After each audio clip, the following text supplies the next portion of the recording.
At dahil nag-renew na ulit ako ng license sa PRC, kaya napunta kami dito sa Pampanga. Nakaplano na rin na diretso kami dito sa Bacolor. Sunken Shrine ang next naming destination. Nung malapit na kami, may naalala akong familiar din na simbahan, kaya dito kami unang nagpunta. Ang San Guillermo Parish Church na itinuturing na pinakalumang simbahan dito sa probinsya ng Pampanga. Alam nyo ba na isa pala to sa pinakamataas na simbahan sa Pilipinas? Yan ay bago mangyari ang kalamidad na gawa ng kalikasan na naging dahilan ng pagkakabao ng halos kalahating bahagi nito.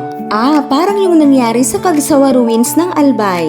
Ang pagkakaiba lang, may kalahati pang natira sa pinakasimbahan nito. Samantalang sa Cagsawa Ruins, bell tower na lang ang makikita. Dito rin palagay sinuting ang inspirational TV series na May Bukas Pa, ang naging tahanan ng batang si Santino na ginampanan ng aktor na si Seijan Haranilla. Year 2009 ang ipinalabas yun sa national television. Kaya kung naabutan nyo pa si Santino, baka sign na yan na dapat ka nang mag-asawa. Charis lang, may naabutan pa nga kaming kinakasal kaya hindi na rin kami nagtagal. Dumiretso na kami dito sa next naming destination, sa Sunken Shrine of Our Lady of Lords of Kabetikan. Mga 20 to 30 minutes kung lalakarin ng pagitan ng dalawang simbahan. Pero kung may service kayo, mga 4 to 5 minutes lang siguro. Kaya maganda tong combo kung pilgrimage site ang hanap nyo. Ipapaalala ko lang pala guys na hindi ito yung typical na lumang simbahan na may design ng Western architecture na gawa pa ng mga Kastila. Pero nakikita ko to na isa sa mga unique na simbahan na napuntahan ko. Ito ay nagsa-stand out hindi sa physical appearance kundi sa kwento nito ng kanyang nakaraan na pwedeng magbigay sa'yo ng pag-asa. Malalaman mong hindi lang pala tayong mga tao ang may kinaharap na pagsubok at may kapalaran, kundi pati na rin ang mga ganitong structure. As a person na mahilig sa history, aalamin natin yan.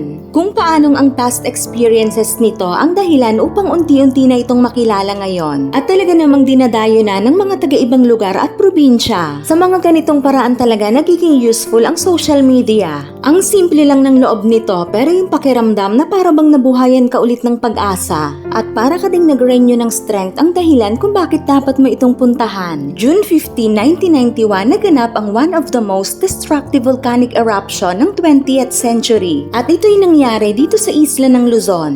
Ang mapaminsalang pagsabog ng Mount Pinatubo na matatagpuan sa tri-point boundary of the Philippine provinces of Zambales, Tarlac, and Pampanga. Alam nyo ba na ayon sa mga eksperto, almost 500 years itong natulog bago ang massive eruption na kumitil sa mahigit 800 katao. Nabaon din ang mga ari-arian at kabuhayan ng mga nakatira malapit sa bulkan. At isa ang bayan ng Bacolor, Pampanga sa mga labis na naapektuhan ng nangyaring kalamidad. Malaking bahagi ng bayang ito ang natabunan ng lahar na galing Mount Pinatubo. Hindi nakaligtas sa lupit ng kalikasan maging ang simbahang ito at ang simbahan ng San Guillermo. Parehas ng sinapit at tadhana, subalit dahil sa tiyaga at pananampalataya ng mga Kapampangan, kaya unti-unti silang nakabangon. Hindi lang ito kwento ng dalawang lugar, kundi kwento rin ng mga survivor na pinilit sa abot ng kanilang makakaya na magpatuloy at bumalik sa normal na buhay. Hindi naging hadlang ang sakit at pait na kanilang sinapit upang tumawag muli sa Panginoon. Ang dalawang simbahan na na-feature ko ngayon sa vlog ko ay ang powerful testament to resilience,